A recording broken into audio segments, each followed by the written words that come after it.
Good morning, everybody, and welcome. It is Wednesday, the 29th of June. We are in the week of the Hollywood Bets Durban July, so we're pretty frantic, all sorts of things going on. First of all, don't forget that we have our July special, and having worked with the ringer last night, Nico and I are absolutely thrilled and delighted with our presentation, which will come up on the channel here on Clocking the Gallop. But further to that, of course, we'll be working all of the Brains Trust into those selections on the weekend. And just looking back at the July, if he's half as good as he was, looking back at the Met, if he's half as good as he was at the Met, then we're in for a very profitable weekend. So let me see if I can remind you of that, and then we'll move on to the analysis and preview of today's Western Cape meeting. Right, so let's get into that then, shall we? And just remind you of our July special. My thanks to Nico for putting together all the admin here. This is the Clocking the Gallop Extra for the biggest race meeting of the year, the Hollywood Bets Durban July. There are the details on it.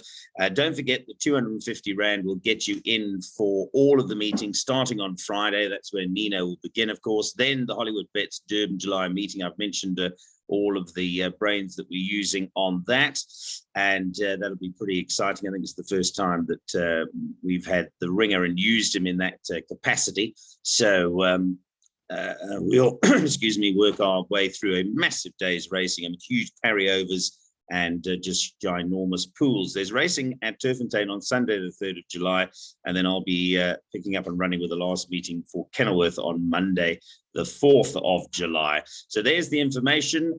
Once you've deposited, and this is a critical thing, don't leave us high and dry, because Nico needs to contact you on the morning of those race meetings to get you the pages and the selections. So you need to let him know that you paid and send that proof through to clockingthegallop@gmail.com or on that cell number 079 390 5747. That's the WhatsApp. There are the banking details.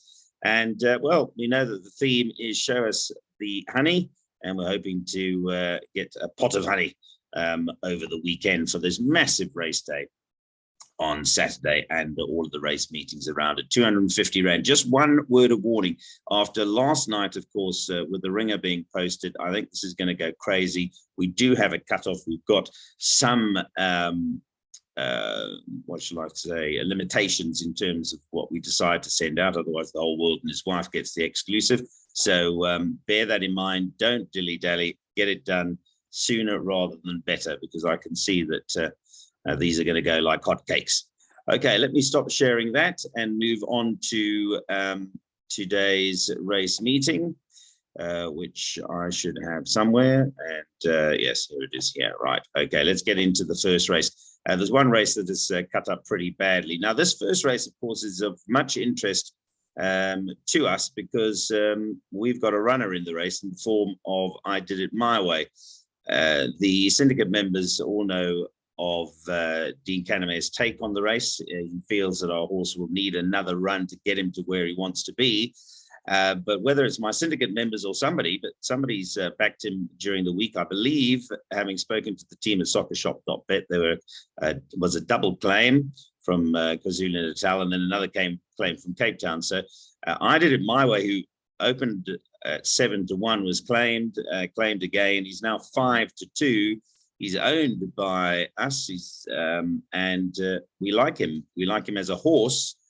He ran particularly well on debut when he was out with the washing. You'll remember Vaughan Smith said he was detached in the race, which he was, but he ran on to finish 5th and owned to state check. But this is Durbanville, first time at Durbanville, around a turn, and we are aware that another run will bring him on. So good luck to whoever he's backed him, but we haven't, and he's currently at 5-2 in the betting. I think it's quite a competitive race. Number 8, Lang's Power, has got blinkers on for the first time. He's got a couple of runs under his belt. Number 9, Light to Heaven, can improve. The favorite is number 2, Captain Maurice, from 16-10 to 18-10. Then I actually like a little bit of number 4, Fury Nocturne, which has drifted in the betting market. So it's a bit ironic, isn't it? I've backed number 4, Fury Nocturne, and everybody else has backed Biles. But that's the nature of racing. I think it's quite competitive. If you are taking a bipod, I would put in a few. We would be hoping to see number 7, I Did It My Way, improve to run on. But as Dean said in his message to us, first time Durbanville, you can get lost a bit on the turn. So let's hope that he runs well. And I do hope whoever backed him at 7 to 1 and 5 to 1 is correct, but it isn't us. Right, so that sums up the first race. I must tell you that Nino, who owns a part of him, actually likes him. The rest of us all think he's going to need a bit of a run. Maybe it was Nino's money, I don't know. Let's move on to race 2. Here, Inara's Dynasty. Well, this is a beautiful pedigree, and the money has come for this daughter of Dynasty. We all remember the mother Inara. I think she won 2 Mallorcas or 2 paddock stakes, not too sure which, but I think Grant van Niekerk rode her on both. Grant rode this filly on debut. She probably needed the run for Gaynor Rupert, who bred her, of course. I don't think she was ever going to sell this pedigree. Muzzy's down there riding for Justin today, drawn 1, and I think there's massive improvement to come. So that would be my first choice in race 2, number 7, Inara's Dynasty. One has to respect a couple of other pedigrees here. Number 6, Hazy Crazy Night. No money for her, but she's a daughter of Give Me the Green Light out of that very well performed Mary Slackmare Nightingale, who herself was very well bred. But from evidence of the betting, perhaps she'll need the run. That's number 6, Hazy Crazy Night. 4, Gypsy Express has some form. It's pretty solid, but I suspect she could be vulnerable in terms of getting beaten for the win bet. And the other horse, of course, and it does look like the natural danger, number 9, Queen of Sparta, who's had 3 starts. She's steadily been improving. The last run was okay, probably not her best. I think the second run might have been the best, but she's drawn 2, and she's this daughter of Erupt. So for me, race 2 goes like this. Number 7, Inara's Dynasty is my first choice. Number 9, Queen of Sparta, my second choice. And then perhaps number 4, Gypsy Express back third. The other well-bred horse is a daughter of Dynasty, number 5, Happy Chance, for the Hollywood Syndicate team. Louis and Kotkwa rides. That's the 5, but there's no real support for her. So I think the 3 which will get you covered are 7, 9, and 4. Let's move on to race 3 here, shall we? And let me turn over and have a look at where we are with the third race. I don't know if you're like me, but I've got computer forms coming out of my ears with Durban July week. Right, race 3 is a maiden special weights. Number 1, let me just bring up the betting. The Ghost Rider and Nino both felt this was a 2-horse race between number 1, War Banner, and number 3, Charlie Crocker.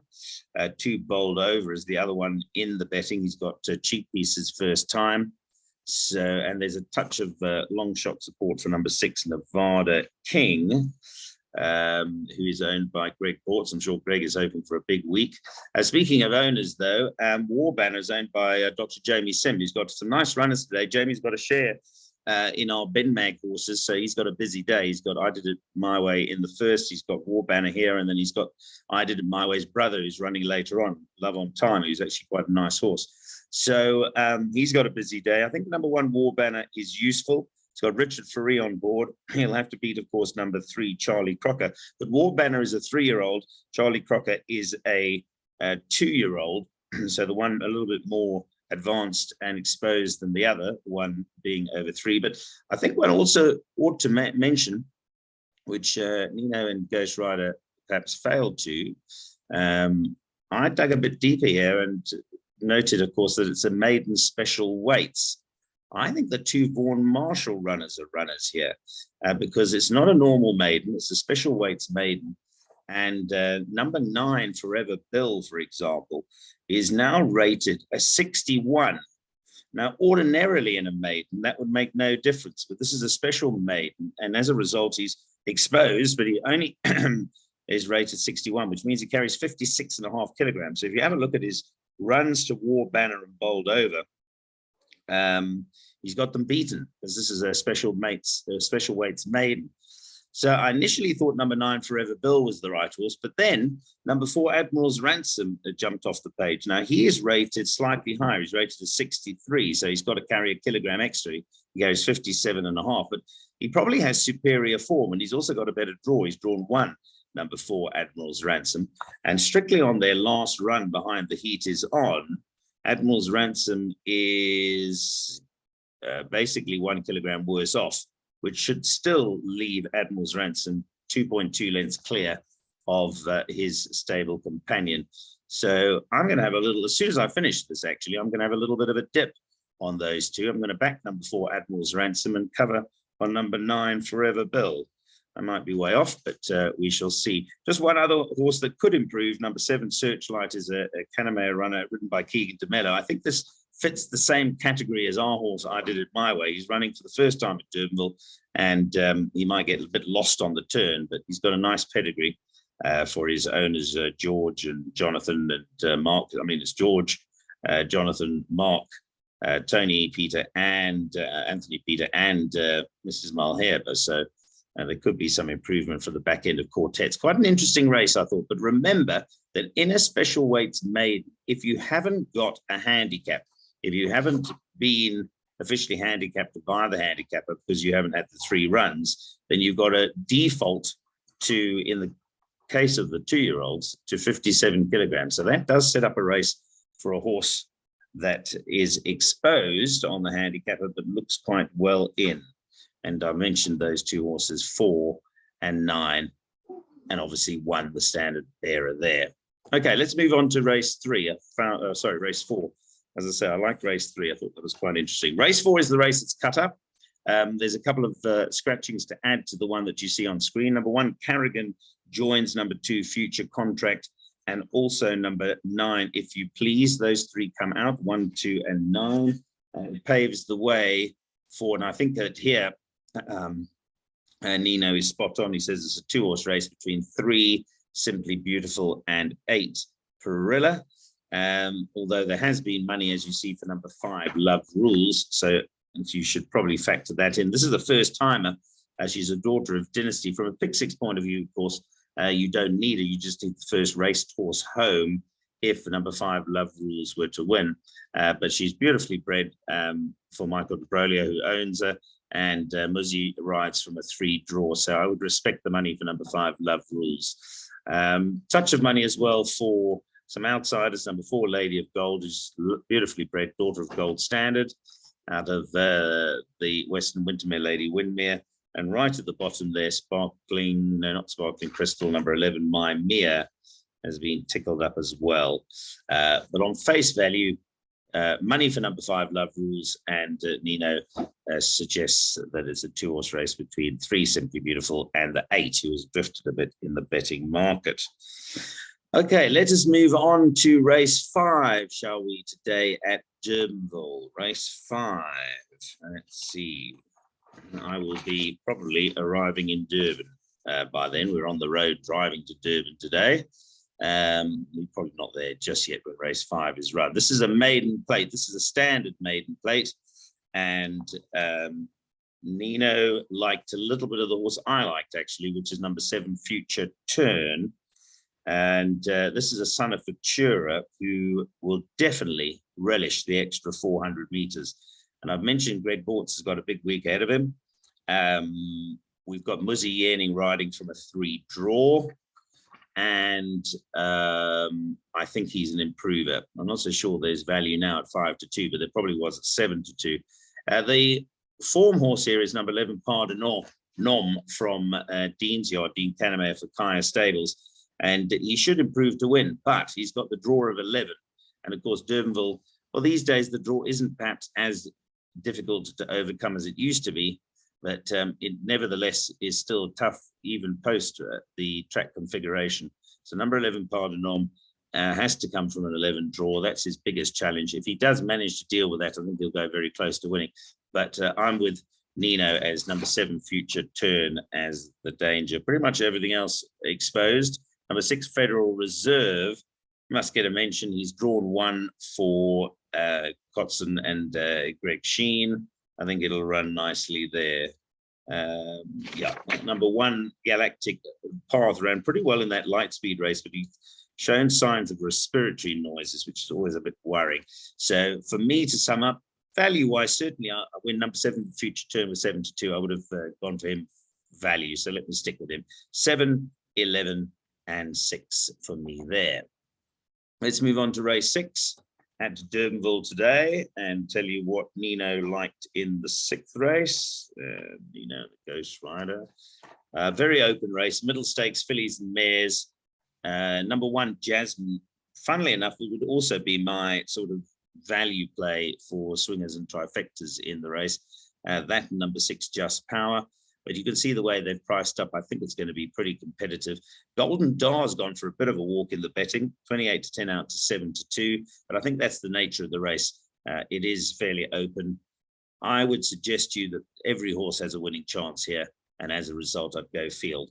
But I certainly would incorporate the likes of 1 Jasmine and 6 Just Power in my play. But a very open race, race 6. Arguably the most open race on the card, being a middle stakes fillies and mares.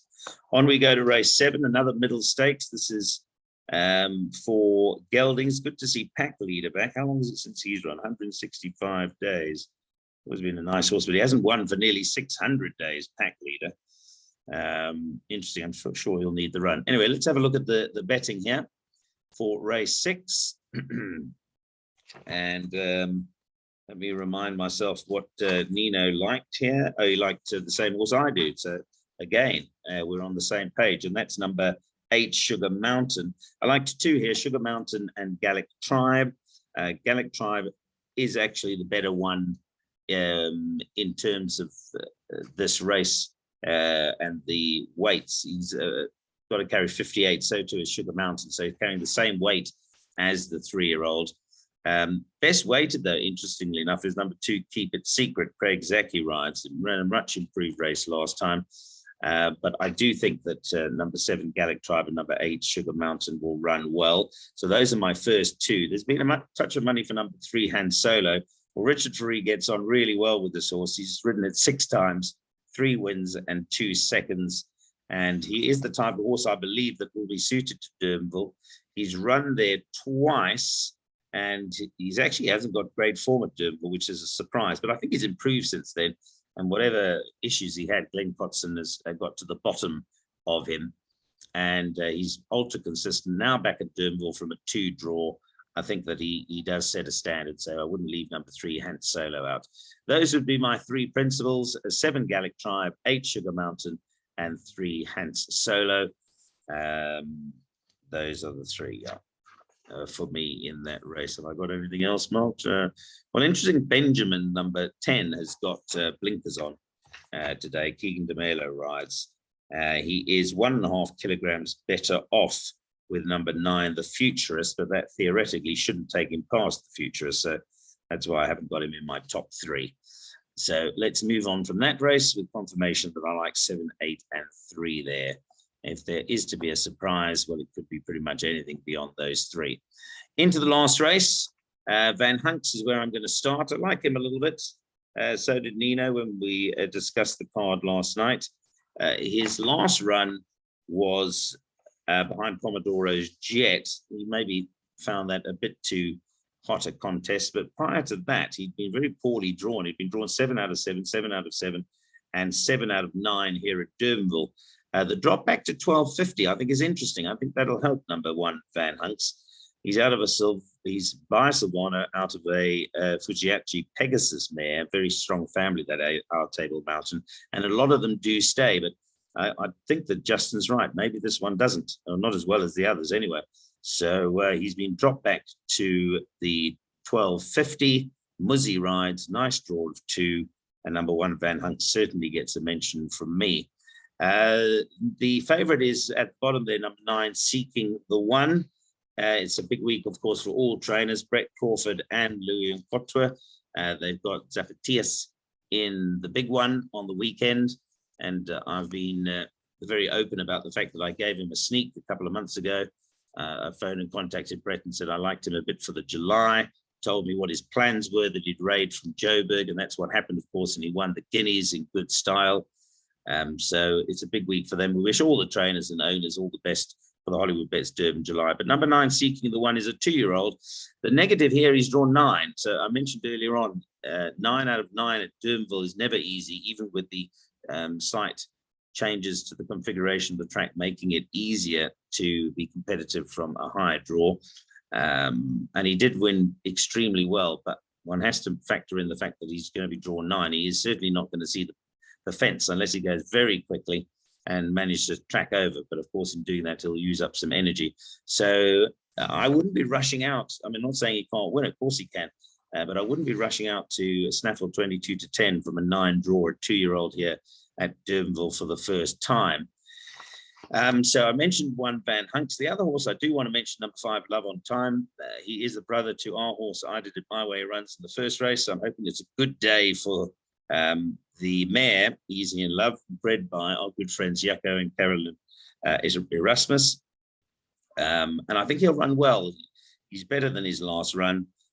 He hasn't run at Durbanville, but I think he's suited to Durbanville, number 5, Love on Time. And Keegan DeMella rides from a 4 draw, so he would be my 3rd choice in what could be an open race if number 9, Seeking the One, fails to deliver. So to sum up in that race, 1 Van Hunt's my value play. Number 5, Love on Time, could be a shrewdie. So disappointed with number 6, All Lit Up. I said last time, that's it for me. I can't go for him again. I left him on the sidelines. Where did he finish? 4th again. Yeah, if I'd backed him, I would have been disappointed. I mean, he was doing some low flying and was unlucky. I think I remember the race. Maybe he can get on the premises, but gee whiz, he's been disappointing, this horse. He's only a 1-time winner.